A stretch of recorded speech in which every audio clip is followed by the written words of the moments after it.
Hello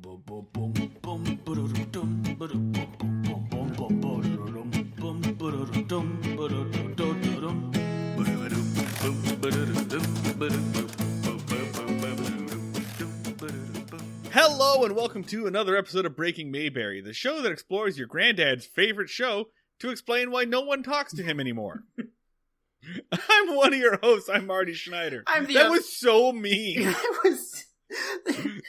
Why? Really, Bern, what alienated P-Pop? We're gonna dig down to the root and find out it's not your fault. It dates back to pre-QAnon. Man, I just came out of the gate on that one. I'm working through some stuff. Yeah, fuck all of your grandpas. Let's just put that on record. I'm one of your hosts. I'm Marty Schneider. I'm the other host. I'm Dan Ludwig. You okay? I guess. Oh, it's a dark period for everybody. So we are your hosts. This is a show that's about old television, specifically the Andy Griffith Show. And before we launch into today's episode, or maybe episodes if we do a twofer, I want to do a little house cleaning. I want to give a big thank you to Apple Podcast user Jazzmaster. And I said it that way because there are like 6 Z's. I was gonna say, you sure you got the right amount of Z's on that? Yeah, I think that was the correct amount of Z's. Who writes, "Love this podcast. These guys are outrageous and extremely hilarious. They offer pretty insightful opinions on sociological issues as well, but the way they do it is way out there, and the running gags keep getting funnier and funnier." So really high praise from Jazzmaster. And I really appreciate it. Thanks for leaving that review. And I want to point out, so Jazz, I'm not going to do that every time. They left this review on the 19th of January. And when we say if you leave ratings and reviews, it helps boost us and helps get our voices in other people's ears. This is true. So they left that review on the 19th, the week after our downloads for our most recent episode doubled. Yeah. Which is pretty impressive considering we didn't put out any new content during that time. So one goal of this was to praise Jazz. The other one was shame, which we want to put on all of you who are not helping us enough. That's really, it's like 5% praise, 95% shame. It was 90% shame. The other 5 is making us feel good about ourselves before we go into this episode. It's like us hyping ourselves up. Yeah, we're being our own Flava Flavs. Yeah, exactly. Anyway, I just wanted to present that as data. Take that for data. When we say that, it really does have a direct cause and effect kind of thing going on. Yeah. So thanks, Jazz. All right, we're going to get into the stuff. Marty, Dan, tell me about something. I want to tell you about a recent weird event in my life. So this is actually fucking yesterday. I have a dog now. I'm one of those people that talks excessively about their dogs because, especially in quarantine, he's essentially my entire life. I tell stories about my dogs. Half the time people wish I shut up. Then please record this right after we ask people to help us out and review us. So we got... It's better be a damn fine dog story, Daniel. It's not really about my dog. So we got a camera, like one of those cameras that like, so I can leave my house. Like it watches the apartment. Oh, sure. And like dispenses treats to keep him from freaking out. And it monitors the house for us. So as you can imagine, the conversation about the camera almost immediately veered into talking about ghosts. Because we were like watching the video, and my girlfriend is absolutely positive that she saw a floating white orb in the night vision. So then we had to go through the city records of our apartment to make sure that no one had been brutally murdered on our floor. Essentially going through the entire possibility of whether or not, we were haunted. Because, what suggests that you are about to get haunted more than getting a night vision camera that is running in your house on a regular basis? It's basically like setting up a lightning rod. You're kind of asking for it at that point. Basically. Really. And, like... it would be great if the next Paranormal Activity movie was shown entirely through, like, a dog camera or, like, one of those Ring, like, camera doorbells. So, like, it's a haunting and all of the, like, furniture's being stacked and the pans are dropping and shit. but it's all at like crotch level. Yeah. You just get to watch like demon feet crawl around a little bit, and then every once in a while a Scooby snack just dispenses in front of the camera for 90 minutes. Well, it only activates when my dog is up to some shit. So, like, we catch a ghost on it, like a demon woman, like, skitters through our living room, and the paranormal investigators have to sift through, like, 45 hours of my dog thinking about starting shit. It's just a basset hound sniffing itself for the first 40 minutes of the movie. Just two fucking guys, like, peering through footage, just being like, was that a ghost? Was it? No, he's fucking with a plastic bag. He got into a bag. All right, I guess we gotta keep going. Like, but immediately, the reaction was, like, her reaction was horror. She was like, we're 100% gonna get haunted as a result of this. And mine was like, I fucking wish that I could turn my dog camera into essentially a brick of solid gold. Just, like, auctioning it off for the highest bidder. Even if just, like, one vaguely ghosty thing happens. I just wanted to get, like, one thing in the wall where it kind of looks like a woman's screaming face, and then I can just sell it off. Alright, so we're doing probably 2 episodes today. One of which is fine, and the other is the dullest 25 minutes I have ever experienced. It is like the anti-life equation of television. It's like Andy Griffith reached out through the TV and just forced Ambien into my mouth. Like, the second episode of TV, I counted how many times I paused it to watch a video on Twitter, and it was like 6. I kept like looking up and be like, oh damn it, I have to hit play on this bullshit again. So let's go ahead and let's talk about the one that isn't that first. Let's talk about the one that inspired like season 1 level fury in me. Yeah, all right. Let's do this. We're not going to do episode 2. We've got some special guests for that one for next week. So we're starting with season 4, episode 3. Ernest T. Bass joins the army. That's right. Ernest T. Bass is back. It's about as bad as the title makes it sound. Arguably worse. Originally airs October 14th, 1963, written by Jim Fretzel and Everett Greenbaum, and directed by Dick Crenna. Here is your one-sentence summary from Wikipedia. Ernest T. Bass tries to enlist in the army so he can get a uniform to impress his girlfriend, but when he's rejected, he takes it out on Mayberry. Okay, first off, that's factually inaccurate. Yeah. He doesn't have... This sentence implies that he has a girlfriend to impress. He claims at the end that there are a number of girls who would go with him if he had a uniform, but he does not actually have one in his, for lack of a better word, possession at the beginning of this. So just want to clarify that.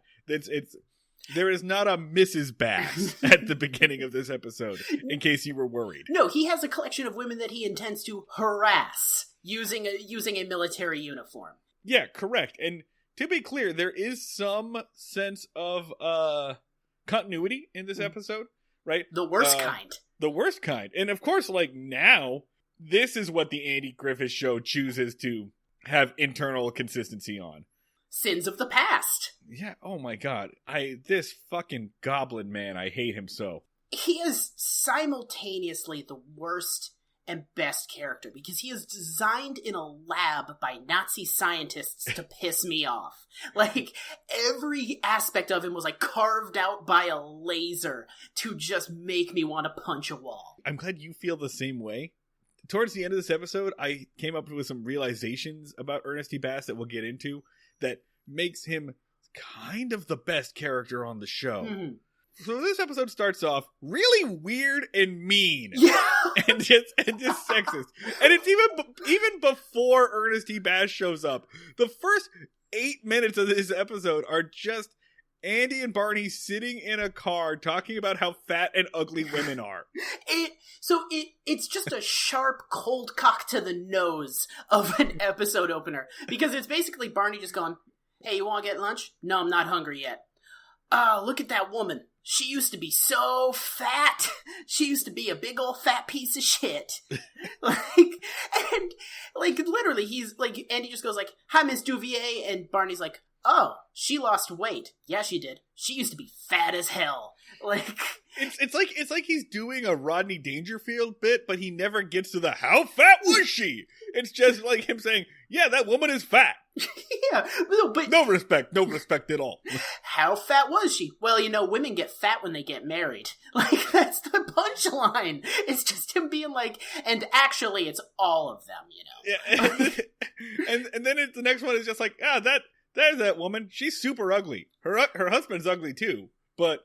I mean, it's worse for a woman to be ugly. We're not making this, we're not exaggerating. This is basically what our heroes spend the opening credits doing. Which, Barney is like, "Oh, look at her. She has a face like homemade soap." And Andy's like, "Yeah. But her husband's ugly too." And he's like, "Yeah, but that's okay." Like, and in between, Barney keeps asking to get some lunch. Yeah. It did remind me, once again, of Hot Fuzz. It did remind me a lot of the scenes in Hot Fuzz where Nick Frost is trying to convince Simon Pegg to go to the shop, or where they're sitting in the car, like checking out people on the street, and then Nick Frost goes, "Shop? Can we go to the shop or the pub?" Yeah, but with much more cruel shit talking. Just so mean. He makes fun of a guy for having false teeth, but not admitting he has false teeth. You know that thing you would totally want to tell everybody that you had to have like your teeth removed. He's like, "That son of a bitch, that piece of shit, he has false teeth and he won't fucking admit it." And then the punchline, the joke of this scene is Barney sees a woman and he's like, "Oh, that's Viola Slat. We got to get out of here. She's the worst gossip in town. If she'll tell us about it." Womp, womp, womp. You did an entire episode about this earlier in season 1, and it was way better. Yeah. And way less mean. Just the abject cruelty is shocking. Like... Anyway, so they're driving down the street, and they pull up to what... Maybe it's like a high school gym, or it's the recruiter's office. It's where people are lining up to go into the army. And there's a big fight. There's a brawl of people just like... There's boys beating each other up, and Barney and Andy get out and they pull each other apart, or pull everyone apart, and they realize Ernest T. Bass is in the center there, and they're just wailing on Ernest T. Bass. And to be honest, like, the best thing to do at that point would be like, "Oh, sorry, gentlemen. Continue. Have at it. Please." So a brief refresher for people who listen to the show that blocked that episode out. Ernest T. Bass is a little mountain man. He is a tiny demonic goblin. He speaks in riddles and rhymes. He is armed, and he likes to throw rocks at things. And he is actively belligerent. He's like if Daffy Duck was bigoted. He's like if Daffy Duck wanted people to not have rights. Like, and to be clear, like, none of this is what Dan and I really have a problem with. What the problem we have is that, like, this show thinks it's hilarious how, for lack of a better term, how sexual assaulty this dude is. Most of the gags are like, "Ha, he won't leave women alone," and when they reject him, he terrorizes their families and breaks things in their house. Yeah. Ha! He's Ernest T. Bass. He's kidnapping a woman and dragging her into the woods. He's a belligerent, violent sex pest. Hoo-hoo! Woo-hoo! Look, he's whimsical. Oh my god. He's like Tom Bombadil, except he doesn't respect boundaries. Whee! Oh, off he goes on his little umbrella to violate a restraining order. Oh, he jumped out of a bucket and he's stabbing a person. Whee! Like, he's just this horrific little creature. But yeah, so he's fucking like incel Mr. McPixley. Yeah, he's like the proto 4chan. He is everything that 4chan endeavors to be in this world. Ernest T is lining up to join the army with all of these young men. Where the fuck are these young men coming from? This is the first time we've seen like a teenage boy, a young man in Mayberry since the season 1. And apparently there's enough of them to line up around the block to go to Vietnam. This was the question I had. Is there a war on at the airing of this episode? Is it Korea or Vietnam? So the Vietnam issue is escalating, and I think we're not in it yet. The U.S. has not joined the Vietnam struggle yet. Mm-hmm. I think we are going to within a year at this point. So these boys have to know what, like, there's a chance. Yeah. Where there's going. They're not like... It's not like it has been in the past where they're like, oh, you join the military, you go hang out in a tank, you get to see the world. It's like, they're joining the military and we need bodies. Like, there is definitely a more ominous air of, like, why kids are joining the military, and they try to make it fun, like, come on, kids, join the army! Go die in a foreign country! And so not only, by the way, is this the first time I think we've seen young men on the show for seasons, it's also the first time we've seen black men since season 1. And I will just let you piece that together what you will. Yeah. The first time we see black men is lining up to join the army. Yeah.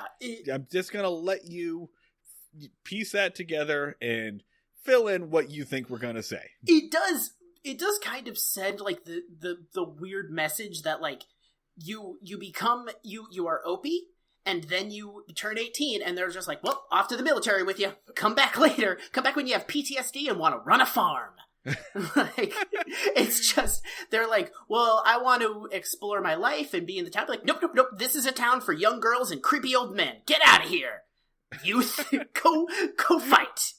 Like, they're just like, get the fuck out of here. I guess that makes sense, right? That's where they ship them all off to. Yeah, because the population of Mayberry is exclusively, like, 23-year-old women and Floyd. Like, that's it.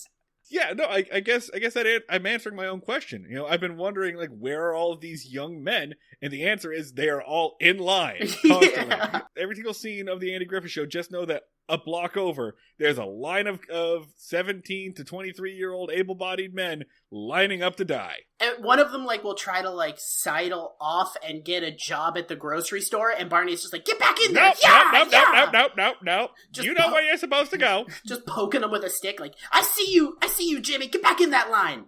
You got killing to do! We all gotta serve. I mean, not me. I served on Staten Island as a librarian, but, you know, still did it. We all went to World War II, and we turned out great. Just all of us turned out fantastic. Go have fun out there. So great, we named our entire generation after how great we are. Okay, folks. So, Andy tells the recruiter, who, by the way, is that same guy who's played every single dirtbag, every single gangster. Like, this is like the 12th time he's been on the show in a different role. He's just a human slab of concrete with a mouth on it. Hey man, you don't want to take this guy in the army. Like, and there's continuity. They say what he's done. They say that, you know, he's broken every window in the house after a girl rejected him, and then he tried to kidnap the girl. Actually, he didn't kidnap the girl. He kidnapped Barney and drag, but whatever. Well, but one weird little editorial is they say he was going with a girl, and then she married another guy, and he freaked out and broke everything in her house. She was not going with him. No. Yeah. No, he was just a dude who showed up at the house and was like, give me that daughter. I want her. Give her to me. I'll commit, like, regular acts of vandalism until you give her to me. And yeah, much like the Wikipedia editor, they later retcon and assign relations to this, assign propriety to this relationship that was not there.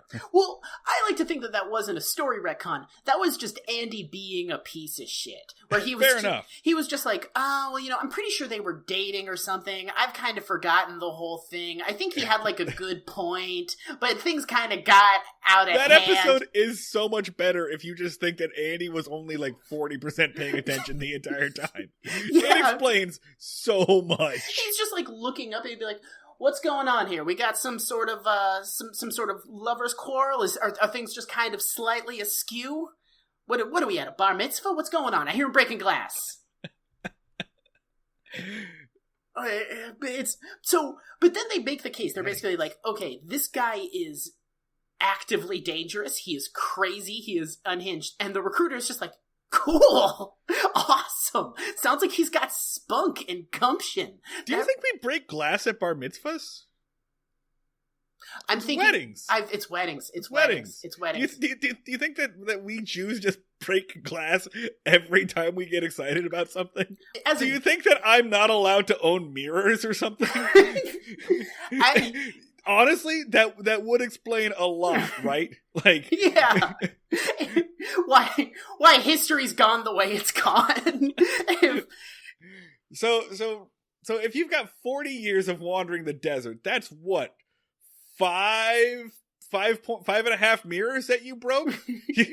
You had 5 parties, you broke five mirrors, and we're just gonna round up to 40. There you go. Let me do this approach as a goy.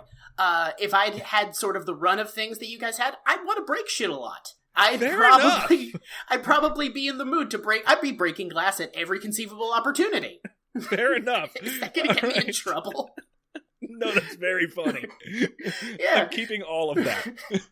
So anyway, the recruiter is like, I don't give a shit if this guy's crazy or not. We're the U.S. Army. We will take literally anybody. Yeah. They're specifically like, this dude is not fit to carry a weapon, and he's like, oh, he's just what we're fucking looking for. Hell yeah.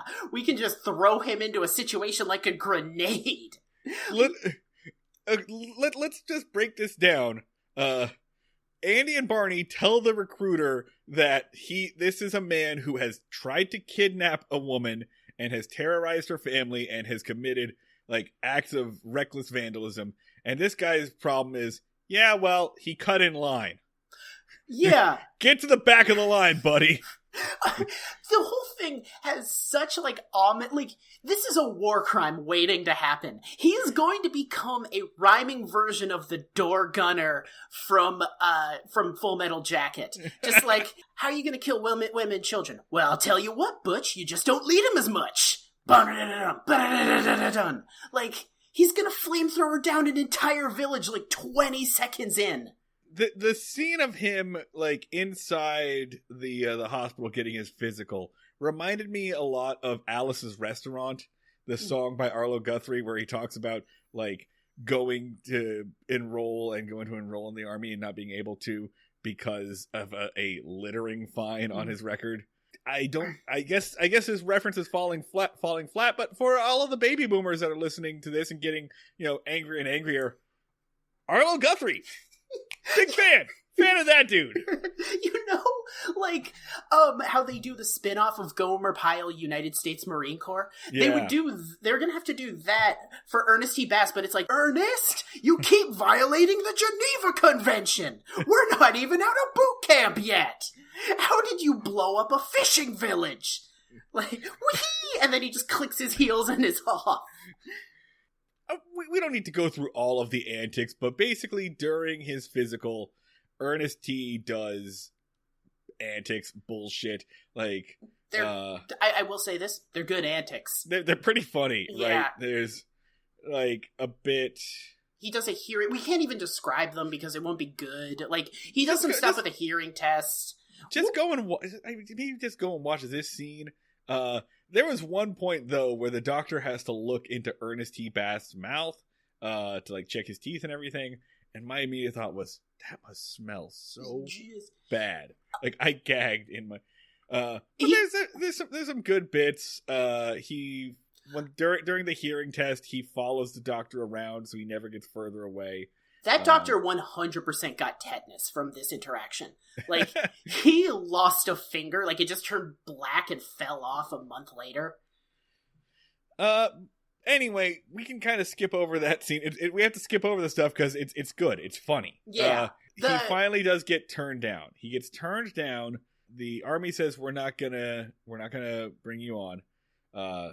Sheriff was right. And then he goes on what I can only describe as a supervillain rant. Yes. He says, I'm going to get you, and I'm going to get that sheriff. I'm going to have a reign of terror. I'm going to get all of you. He's basically just like, this whole town's going to burn. Yeah. And the sheriff is just like, well, let him leave. Goodbye. by dangerous lunatic that just established very clearly that he wants to annihilate this town. And for the rest of the episode, this is a Batman episode, Yes. right?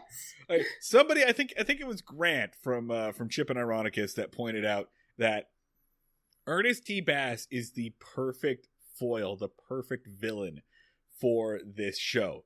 All of Andy's stuff does not work. He cannot be bargained with. He cannot be bought. His motivations are unclear at any given moment, right? This episode posits that he might have magical powers. Yeah. He's operating on a logic that is simultaneously, like, childlike, but also a fucking supercomputer. Like, he is working on so many different levels simultaneously that you can't understand what the fuck he's talking about half the time. He's like Judge Holden from Blood Meridian. Like, he is a force of nature that you either get out of the way of or are overcome by. And he's not only willing, he is happy to use force. Yeah. So none of Andy's shit works against this. He is effectively the Joker. Yes. Like, we live in a society. Societeeesy-peeseey.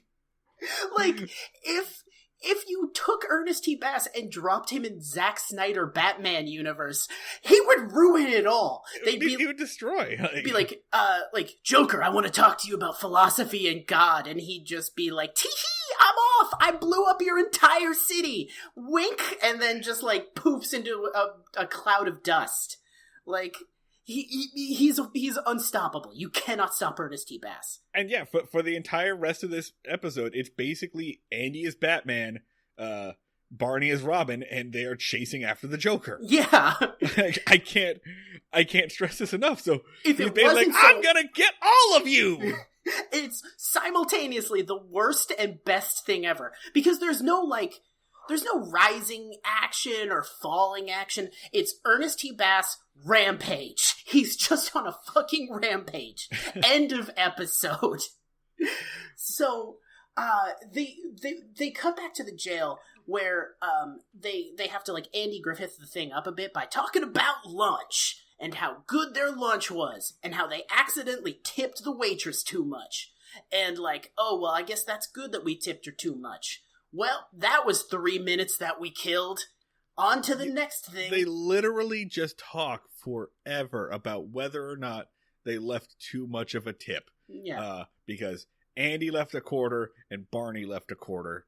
And so both of them thought that they had covered the other. And then Barney says, maybe we should go back. And Andy's like, nah, just let her have the quarter. And Barney goes, yeah, we should just let her have the quarter. A weird, like by the way, I felt after that scene was like, can you imagine how cool it must have felt to be able to pay for an entire meal with a coin? Just be like, oh, thanks for the sandwich. Click.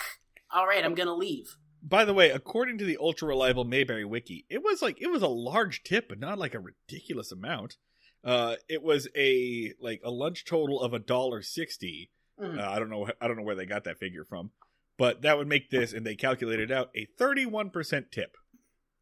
That's nothing. Yeah, that's nothing. That's slightly good service. So then the episode starts back up again. The sergeant rolls in and just basically says, like, all right, so you were right. Ernest T. Bass is a monstrous piece of shit. I shouldn't have let him into the military. Just giving you a heads up, he's decided that he's going to ruin your entire life. Goodbye. He specifically says, I wish I could help, but I gotta go. I gotta leave. So I guess he's your problem now, bud? Goodbye? Goodbye. Yeah. I'm gonna leave you to deal with this issue that I 100% caused. You told me, you warned me about, and bye. Yeah, I'm sorry, but not really, because as soon as I turn around, all of this is gonna stop existing to me. I work for the military. I don't give a fuck. If he'd just been slightly more orderly, he'd be shipping out right now. I got quotas to meet. Yeah, basically, like... It's like, I heard that there were some 17-year-old boys having trouble making friends in the next town over, so, bye! I gotta go tell somebody that joining the military will solve all of their problems. Goodbye. Like, oh, you're having trouble taking care of your mom? Yeah, join the military. That'll work out great for you. As they're talking about this, they get a windowgram from Ernest T, basically. And it's just like a rock through the window with a note tied to it, which had some weird meanings, some weird undertone in the 60s. Yeah. But Andy picks it up, and he basically Adam West this shit. He like looks it up and is just like, yes, chum. Question, what am I? I can be fish, or I can be musical instrument. What could I be? Like Barney's yelling, a bass! And then another brick just comes sailing through the window, just like, oh fuck, right. This is happening. Wrong show. Shit. No, they get a note from Ernest T saying that he's going to break every window in the state. Like, I'll get you. Yeah. And they go outside, and like 40 feet away, there's Ernest T just cackling and jumping. Doing a little dance. Like, tee-hee, woo! Like, says some fucking rhymes, and then he's like, I'm gonna continue doing this! It's gonna be great! And he's like, he runs off, and Barney's like, should we go chase him? Like... and Andy's just like, no. Look at him go. He's a strange creature. Wow, what a nice humid day. And then he's just like, let's go back inside. And then Barney's like, they're inside, and Barney's like, so he's going to continue his reign of terror. And Andy's like, maybe not. He's not even like, no. He's like, there's a decent chance he won't. And then the phone just starts ringing, and someone's like, he just broke a street lamp in front of my house. And Barney's like, all right, let's go to the street lamp. And Andy's like, no, hold on. Let's see if he does it again. It's amazing because it's almost like he's got a map and he's just putting thumbtacks in where broken windows have happened. And he's just like, what's the pattern here? But really he's just being lazy because he's like, nah, let's wait. And maybe he'll do it again closer to our house. Yeah, maybe I won't have to walk as far. Yeah. And then a lady is like, calls in, is like, hey, he just threw a rock through my window. And he's like, all right, don't worry, we're on it. I just wanted her to be like, what do you mean you're fucking on it? Come over here. Like, as he's hanging up on her. And then he's like, all right, one more. And then they get another call, and he's like, all right, he just threw one through a hardware store window. And it's like, this is actual people's lives, you fuck. Like, that's a bunch of broken glass in a business. Like, there's probably like a bunch of like shards of glass in the side of a child's head, and he's just like, all right, let's see if it does it one more time, and then I'm gonna get mad. And then the thing is, it works because Barney goes outside, and there's Ernest, who is taunting him, just like, catch me, I'm the gingerbread man. He's basically doing the, like, I hate even making this reference, but he basically is doing the greased up deaf guy from Family Guy. Yeah. Like, you can't come and get me. And this is probably like for the first time I was sitting there like, Barney's gonna intentionally shoot this guy. Yeah. This multiple times through this, I'm like, this is going to be an intentional shooting situation. Yeah. Like, I meant it to be a warning shot, Eddie. No, I didn't. Go with it. Oh, no. What happened? I told you it was irresponsible to let me have a gun. I have a slippery trigger finger. It wasn't slippery. I did this deliberately. Let him bleed out. Anyway, we've been building up this cover story for years. It's finally paying off. Anyway, so they do manage to grab Ernest because Andy jumps out from, I guess, Floyd's like barbershop or whatever, just jumps out and grabs him. They put him in a cell, and he's literally like climbing the cells and just like hooting and hollering. I'm surprised he's not throwing poop like he's like the Tasmanian fucking devil, just like he's like jumping off like the bars and like screaming and shit. And he's just freaking out. Anyway, the next day, so he's in jail. The next day, we go back to the diner, and oh my god, we gotta talk about this fucking tip again. It's so good. Talk about this goddamn quarter, which is just such... we couldn't leave that narrative thread unpulled. It's just like, again, it's the thing that's really great from this season so far of just like, casual conversation. Just like, hey, what did you eat for dinner? Broccoli. Oh, that's good. What did you pair it with? Corn. All right. End scene. Like, we did it, everybody. Wait till the next episode. It's literally nothing but that. Yeah, fuck. And so, I don't even want to fucking do this. Yes, they do a bit with the tip.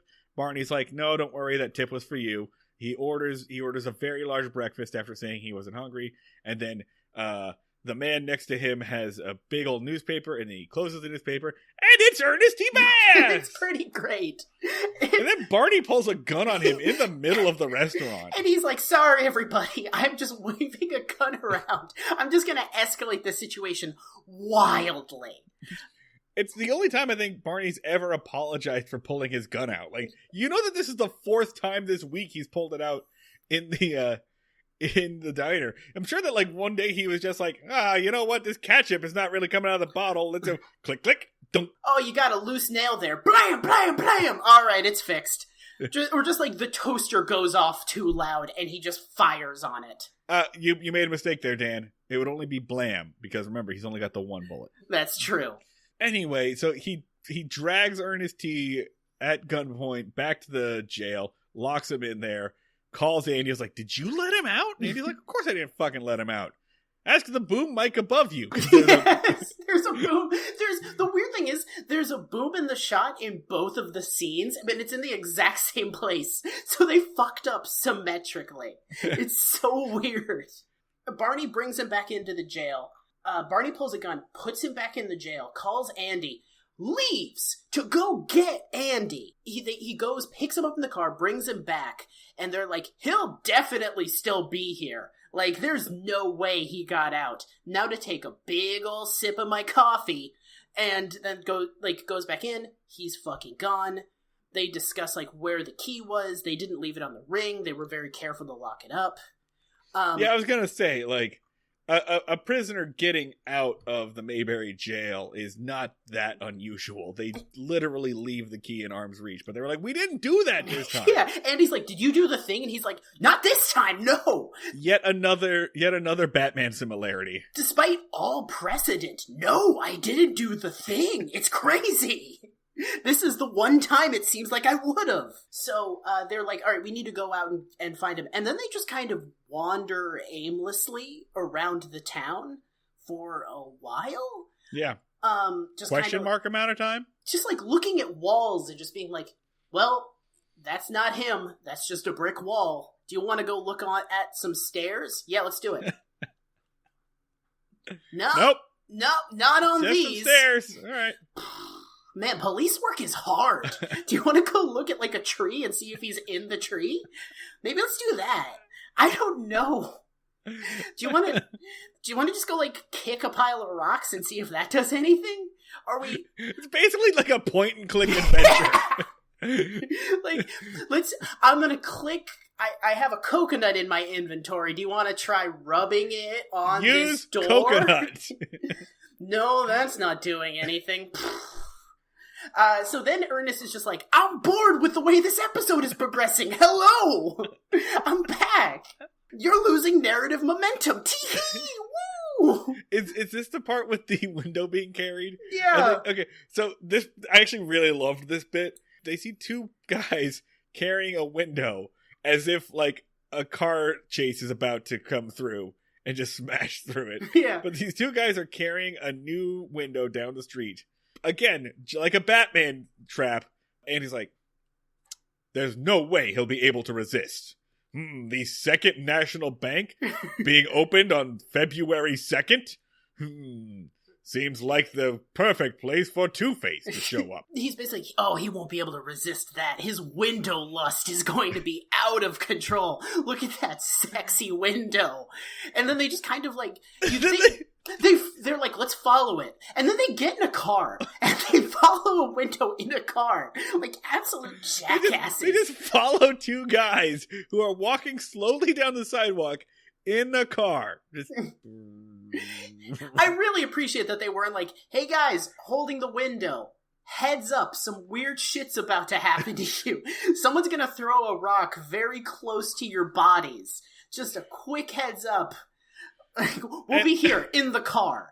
And of course, it works. Ernest T. Bass pops out, and Andy or Barney pops out and puts himself in between the window pane and Ernest. And Ernest is holding a rock just like threateningly. And yeah, the guys holding the window did not ask for this. They're just like, come on. And then across the street, there's like a dude who's got a fruit stand. He's just like, you think you got problems? Every time the movie Bullet happens, I'm absolutely fucked. So, and I did laugh at this because there's a good bit where Barney is screaming, "You're not gonna break this window! I'm gonna break it! You're not gonna break it! I'm gonna break it!" And then Barney like swings backwards, and of course he breaks the window with the back of his hand.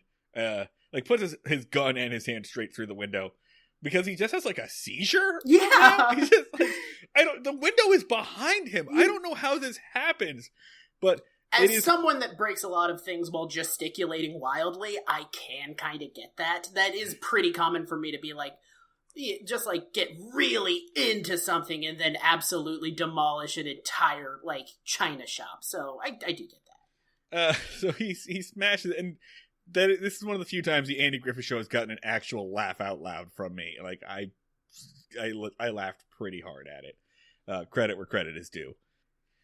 Andy takes Barney's gun away, and then they chase after Ernest T again, who runs into the courthouse and locks himself up again because I think he's bored with the story.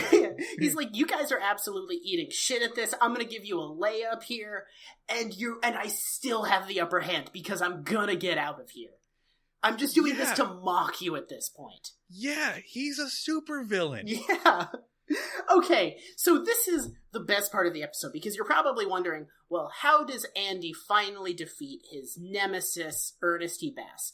And the answer is, he doesn't. By giving him everything he wants. It's like if an episode of Batman ended with him just being like, "Joker, I can't with you today. I'm done. What do you want? What can I just give you? It's late. I'm tired. Alfred has dinner for me. Just, I'm giving you a pass on this one. Do you want the money? What do you want?" I understand that some men just want to watch the world burn. Would you settle for like a couple of neighborhoods? Just tell you what, you just go ahead and burn like the West Gotham.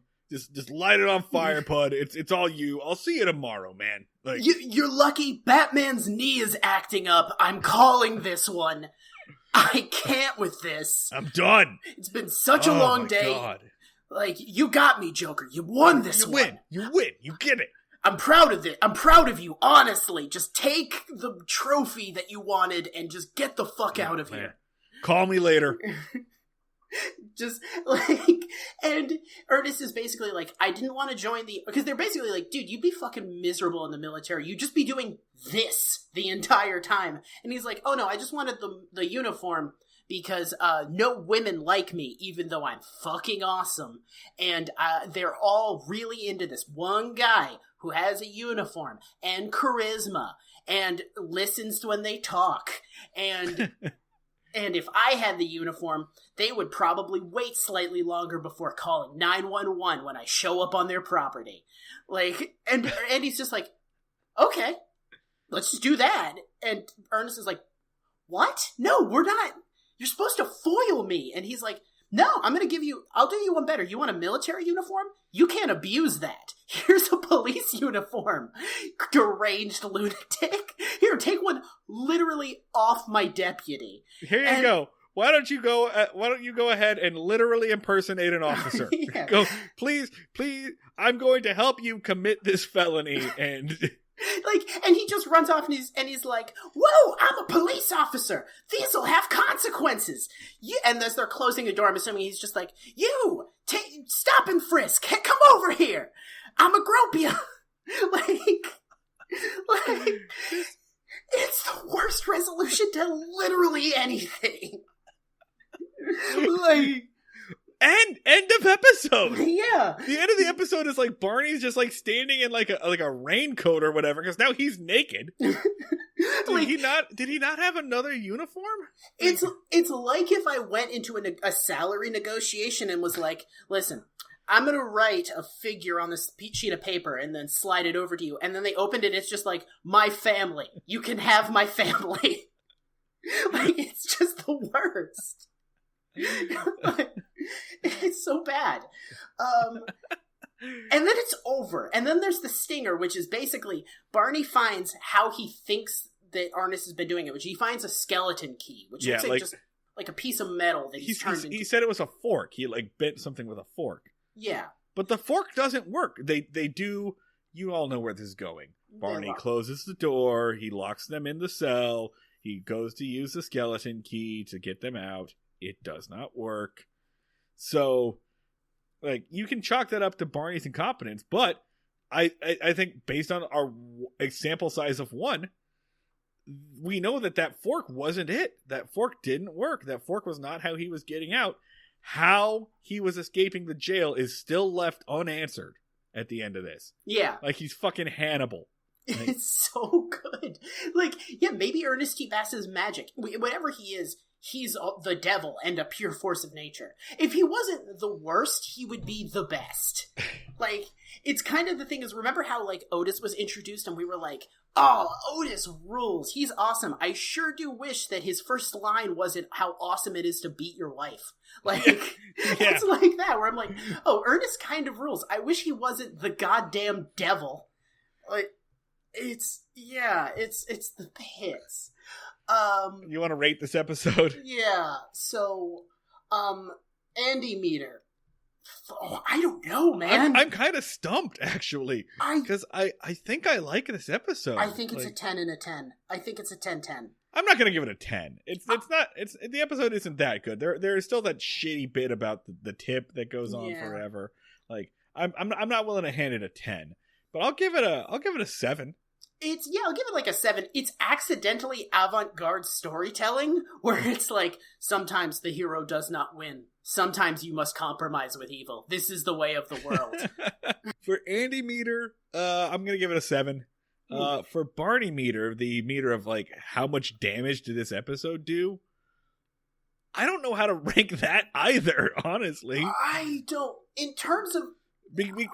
Because, again, it's not just, like, moral grossness. Like, we decided we can't just rank it on that.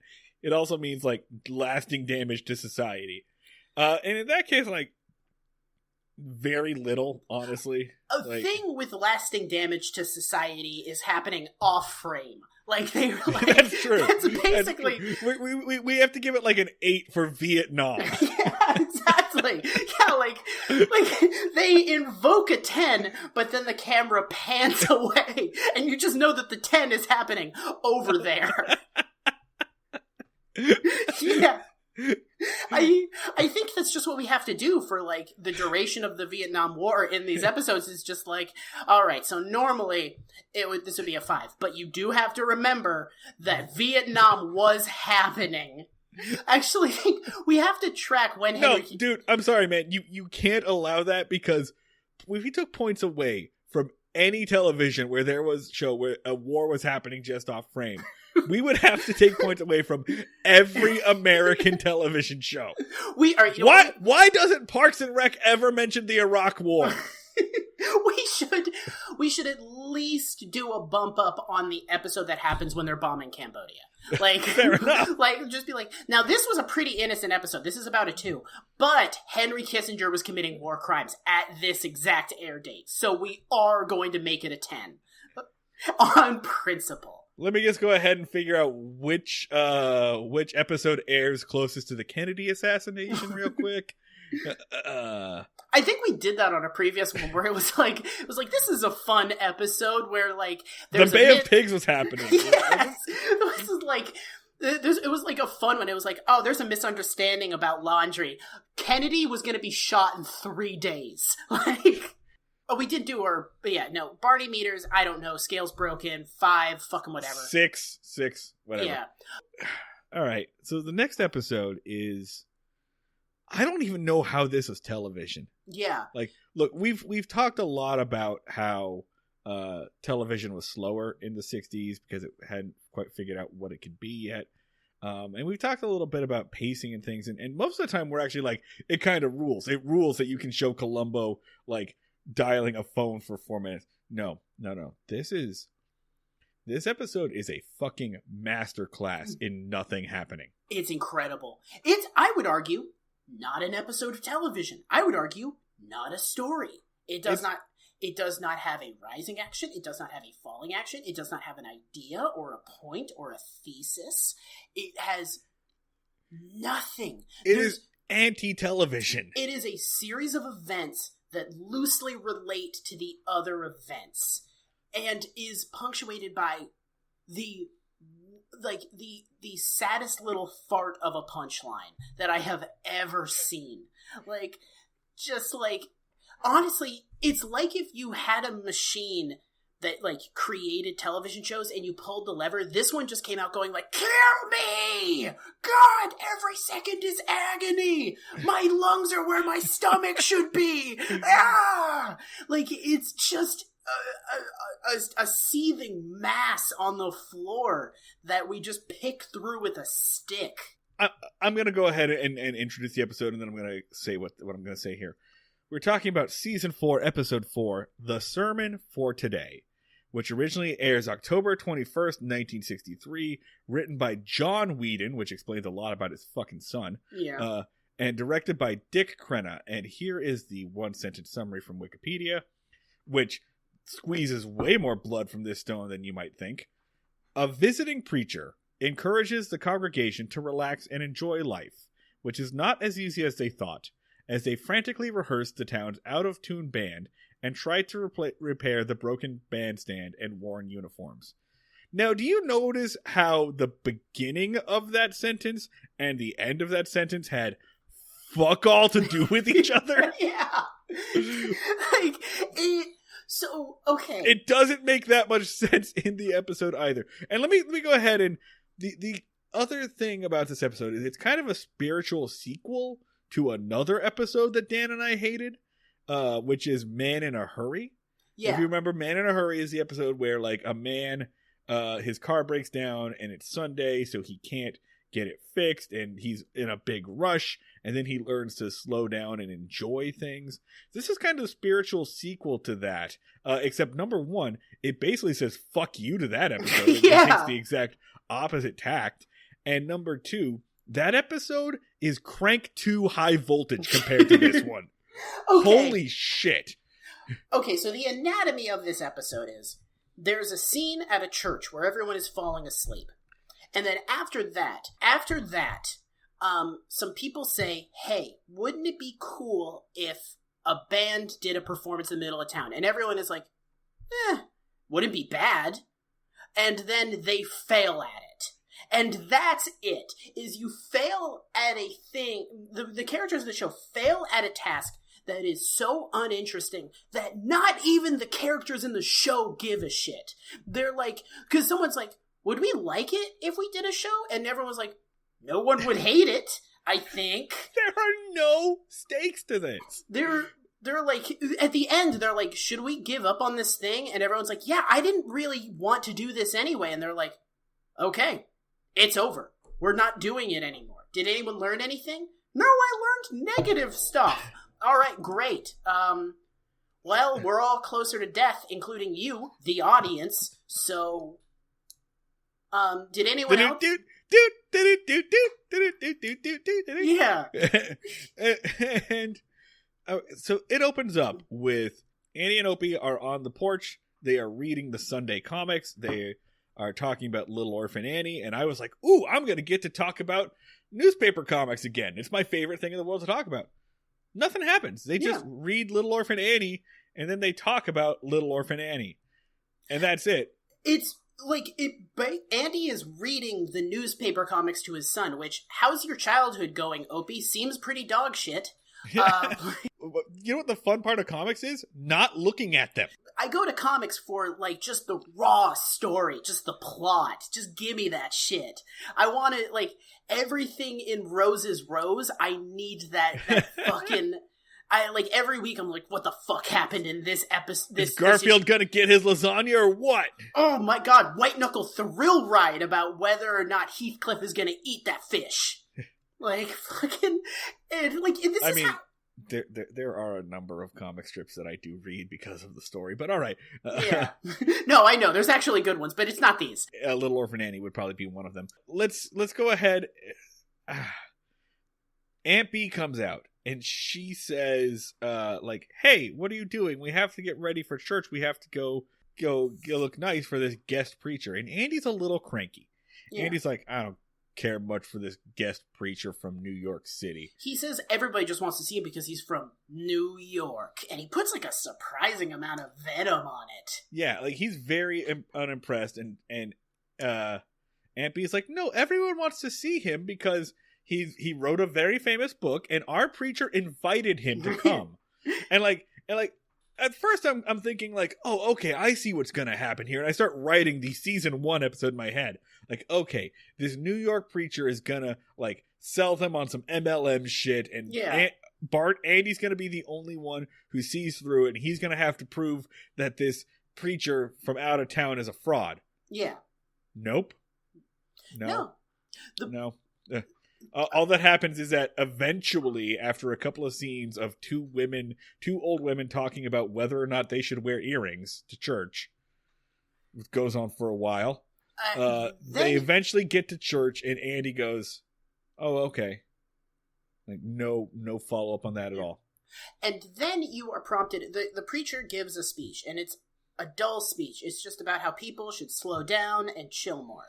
And a sermon that does not mention God, or Jesus, or Muhammad, or any kind of... It's not a sermon. He basically gets up in front of the congregation and talks about how, I don't know, kids go too fast on their fucking scooters these days. Which was always the worst part of church, when the priest was like, and you know what, let's take a break from Jesus. I have something stuck in my craw that I want to talk to you people about. Have you guys noticed Game Boys and all the kids have them all the time? And we were always just like, fuck. I'm always a big fan of that move that preachers say where like, I was reminded of a young man who approached me and asked me a question. Hey, preacher, what was his name? Yeah. What? The young boy, the boy who approached you, what was his name? Like, where was he coming from? Where were you? Seems like you're kind of weak on details on this story here, preacher. Almost like it didn't fucking happen. Yeah, like, even as a kid, I was sitting there, I was like, listen, we are here because you know more stuff about God than us. I have all of the opinions that you are saying right now, probably. Like, I have heard them all. I will go watch Andy fucking Rooney. Tell me about the stuff that happened in the Bible. That is why I am fucking here. Like, it's so dumb. But, okay, he's doing this, and then what you are then treated to is a conservative 8 minutes of dudes falling asleep.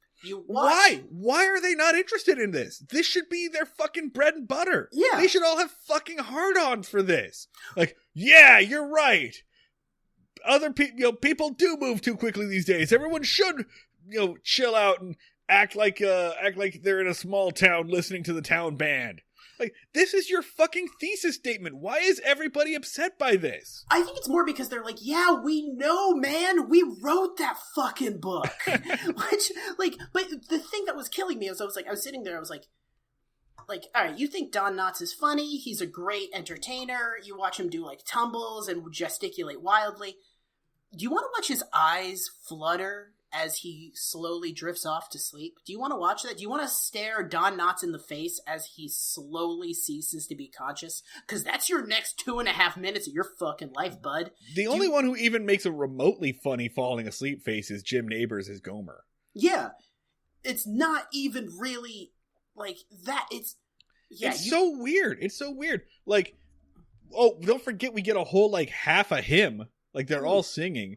And, like, the only thing that gets close to a joke is that Barney can't quite see the hymn book because Andy is hogging it. Like, you'd think that, like, Barney's gonna make... we commented, like, the Barney is a little loud in the song. Yeah. He's not off key. No. He's not singing badly. He's just slightly loud. And, like, any modern... like, falling asleep in church bits, they're a fucking classic. But normally it's like a dude is power snoring or some shit like that, or like trying to hide that he's falling asleep, and they're just like nodding off a little bit. Yeah, Gomer nods off a little bit and then wakes up immediately. Dog shit. Oh my god! So while they're listening to this incredibly boring, I'm not calling it a sermon because there was nothing religious about it. And again, I just really can't emphasize enough. No jokes. He does not do a bit. He does not say something stupid that we laugh at as the audience. He says an opinion. You listen to him say an opinion, and then the episode moves on. Like, so that they all go. There is a kind of a joke, something resembling a joke, where Barney says, great conversation, great sermon, preacher. Can't get enough of when you talk about sin.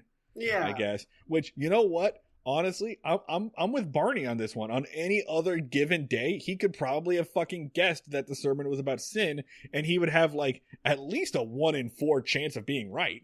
They're in the South. That's like a 95% chance. That's a layup guess. Yeah, no, it's not his fault that this dude apparently is not actually preaching. No, like, I would be so pissed off. Yeah, like. Yeah, fucking okay. So they refer to him as doctor. Like, doctor of what? Yeah. Like, I understand that you can be a doctor preacher like Dr. Martin Luther King, but this dude was like a doctor of, I don't know, orthopedic surgery. Like, what?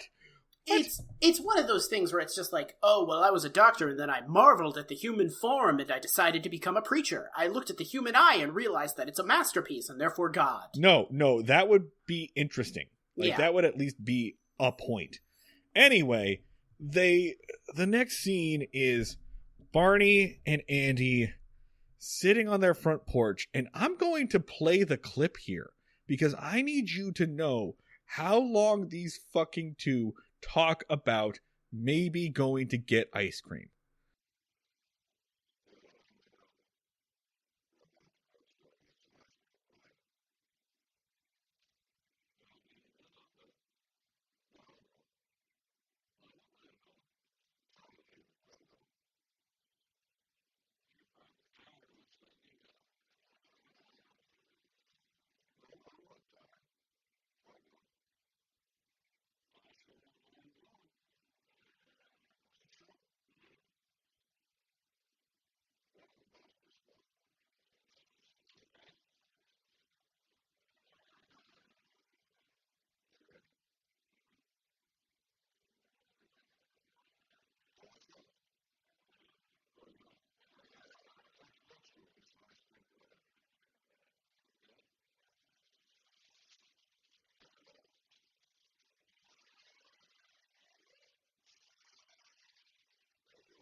That was television.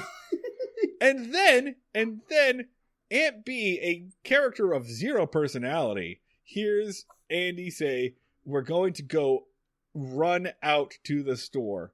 And Aunt B, of course, being taken immediately by this older man who she probably wants to bone. Like, that's really it, right? Please, put an Aunt B as horny storyline into this episode. I'm begging you. Tears in my eyes. I will kill for Aunt B to want to fuck this preacher.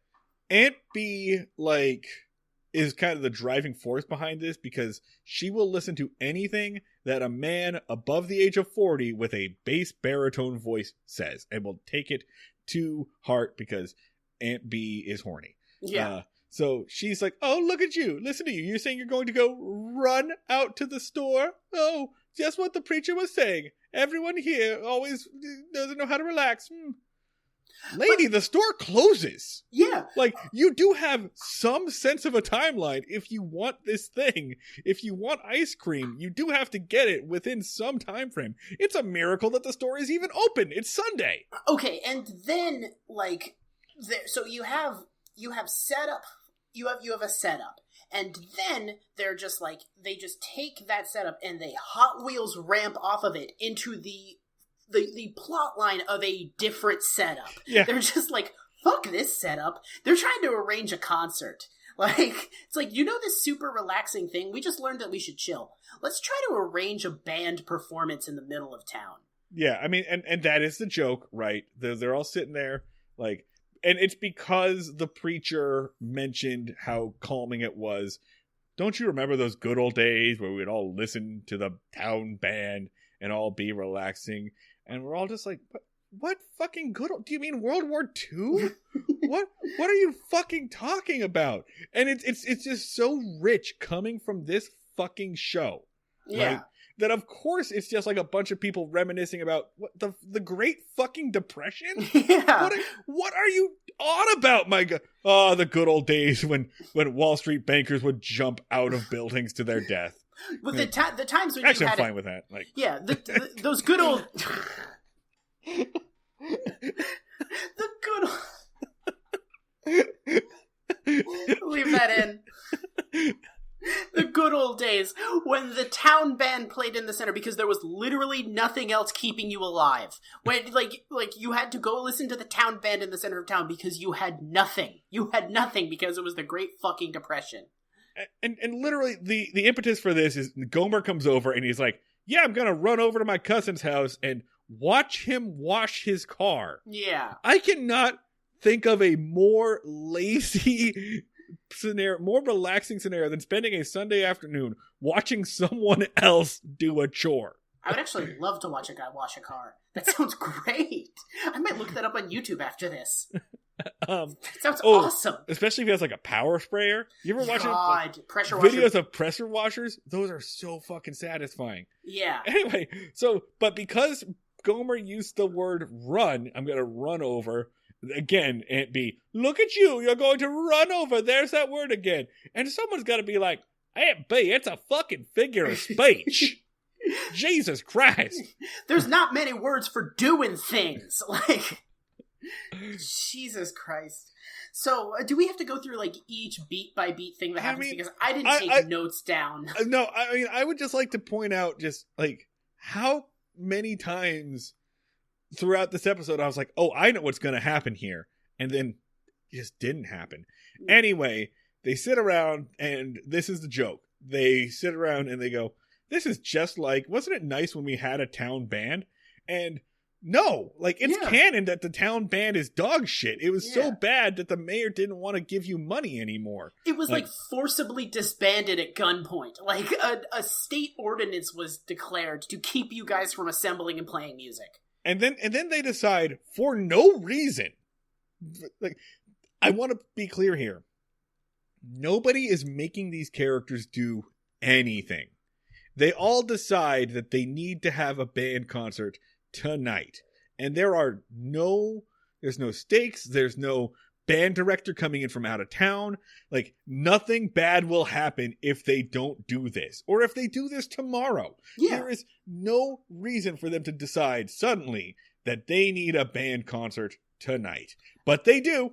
And they say, okay, well, what can we do? And let's go ahead. We're going to have to build up the bandstand. We're going to have to clean up the uniform. They're basically they suddenly jump into a Muppet Show episode. Yeah. Like, they basically jump into the Muppet Show. But again, the Muppets always had a reason why things were going wrong and a reason why they had, like, time. Somebody was coming to shut the theater down or whatever. Nothing. Okay. Nothing here. The following action is broken into 3 separate set pieces. 1, they're building a stage. 2, they're doing a band rehearsal. 3, they're trying to build the uniforms. And all of those things clean the uniforms, like fix them up. Yeah. Yeah, like repair them, tailor them. So a normal, good, serviceable episode of television would be like, well, all of those things are going to go poorly for funny reasons. And building the stage goes poorly because they don't have the right tools. The band rehearsal goes poorly because they all suck. And the uniforms go poorly because they're too bad to fix. Yeah. They weren't stored right and they got mildew. Hilarious mildew. It's not it's not antics. It's not like a farce. It's just like they try to do things. It does not work. And everybody yells at each other. The worst example is definitely Barney and Gomer trying to fix the bandstand.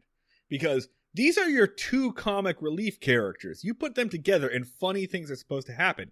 And instead what happens is Barney says, you should go underneath the bandstand so you can prop it up. Gomer says, it's really dark under there and damp. Maybe there's spiders. And Barney goes, there aren't going to be any spiders. And Gomer says, I'm sure they're spiders. That's where I'd go. And they say the word spiders back and forth roughly 10 times. And again, in my brain, I'm like, okay, I see what's going to happen here. Gomer's going to go under there, and he's going to come out, and there's going to be like a big spider on his forehead, or there's going to be a bunch of spiders that run out or whatever. And instead, Barney yells, Gomer, get under there and go fix it. And Gomer does, and then they cut to something else. Yeah.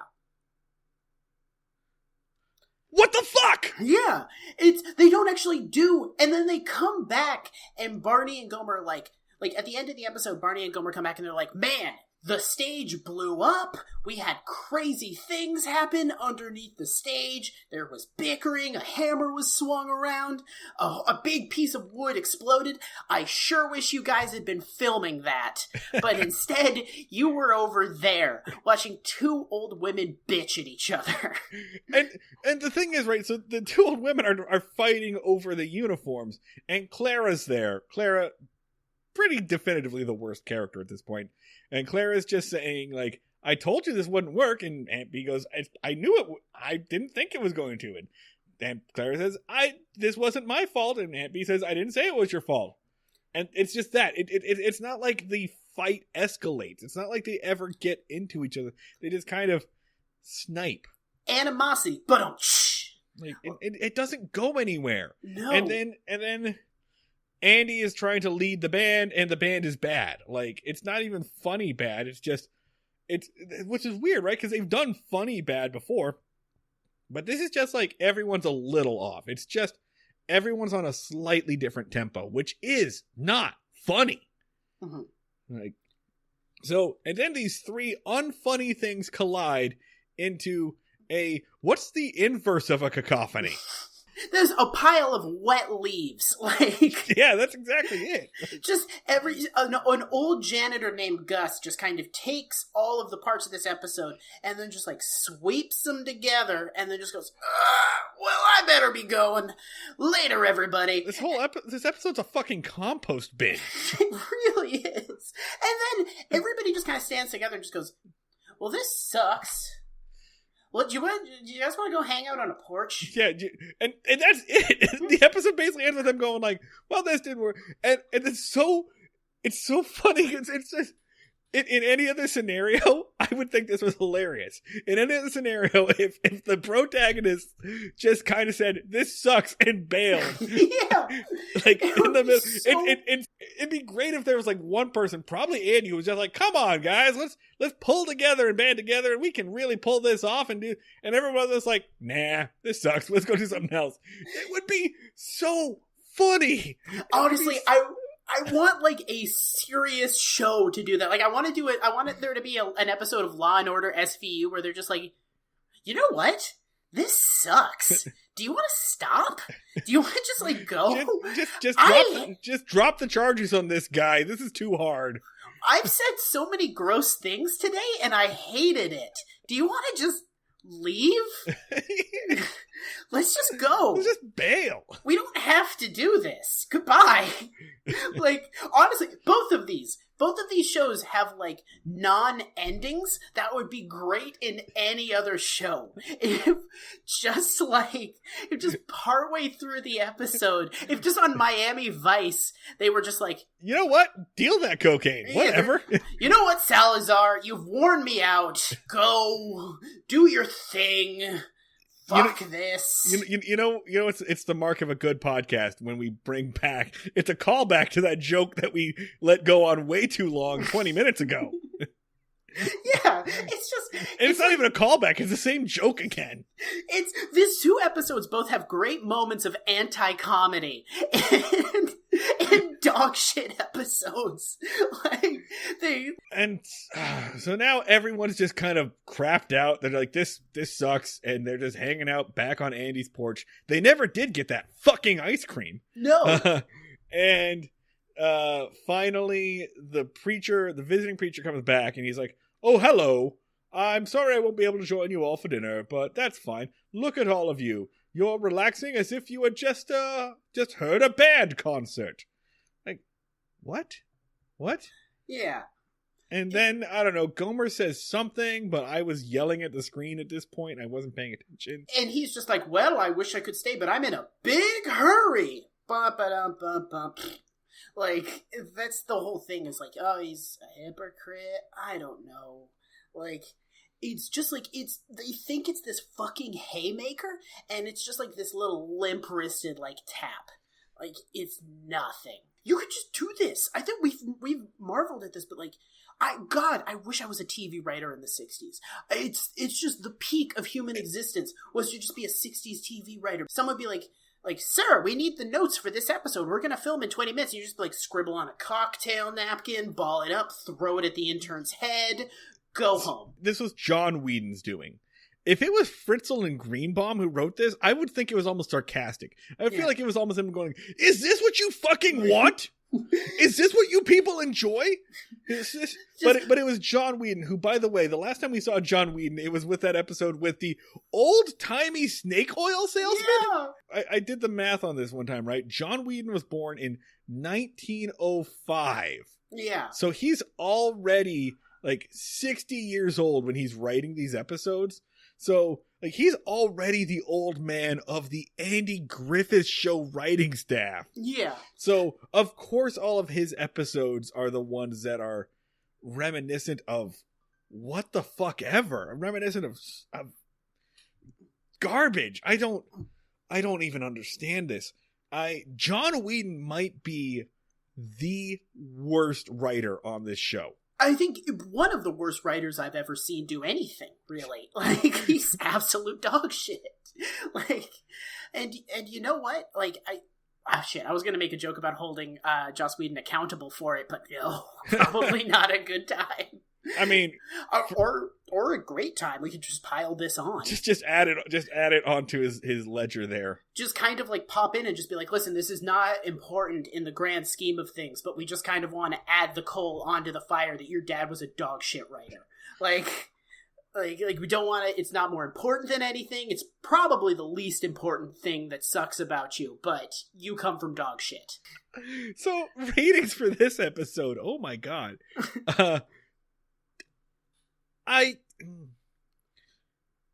Ampersand on I is an imaginary number. I have to use imaginary numbers to give this a rating. So I'm giving this a rating of I, which, if I remember Algebra 2 correctly, is the square root of -1. I have to give this a rating of I because it is anti-television. I cannot judge it the same way that I would judge television, even this show. My rating is that Buffy the Vampire Slayer is not a good show anymore. It's over. This episode is so bad that it just wiped out all of, like, everything with the Whedon name is burned down to the fucking root. So that's it. This is going to be fun to edit. Yeah. Alright, so we good? We done? I think both of our ratings to both Barney Meter and Andy Meter for this episode are fuck you. Yeah. God. Life is finite. One day I will die, and you took this time from me. Yeah, give me my life back. What are we doing here? I demand restorations from the Griffith estate for what you just did to me. Okay. All right, so that's where we're at here. This episode went some places. Yeah. I kind of feel like I should just do no editing and just let this be like a long day's journey into night kind of thing. I think the Patreon get like just the uncut edition. Oh yeah, for sure, for sure. So that's as good a plug as any, right? If you want the uncut edition of this episode, we cut a lot. We're recording and I haven't cut anything, but I'm gonna cut a lot. Yeah. We're at an hour 40. This is going to be a clean hour 20 of stuff that will get us in stuff that's going to get me in trouble. If you want the too hot for Apple Podcast edition, go to our Patreon, patreon.com/Breaking Mayberry, where you can get bonus material, like a GoDaddy commercial. Bonus material, deleted scenes, and make us watch terrible things and make us watch episodes of bonus episodes. Those are also all available. Plus, you can get on the Breaking Mayberry Discord and hang out with us. Okay, so there's that. Other places you can find us on the internet. On Facebook, we are facebook.com/breakingmayberry, twitter.com/breakmayberry. On Twitter, I am Schneid Remarks. That's SCHNEID Remarks. I'm at the Luds, 2Ds. We've already failed at our New Year's resolution to use the Instagram channel, but Instagram is Breaking Mayberry as well. And that is about it. Our music was made by Max Ludwig, who is on Twitch as Sleep Talkie. And that's pretty much it for this episode. Thanks for sticking with us. As always, give us a rating and review if you want to help us out. I gotta go get a fucking drink. So that's gonna be it. Next time on the show, we'll have special guests, and we're doing a haunted house episode. Very spooky. Woo. Until then, we'll see you all down at the fishing hole.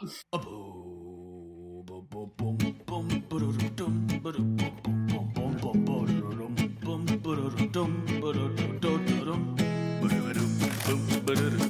ba-da-dum.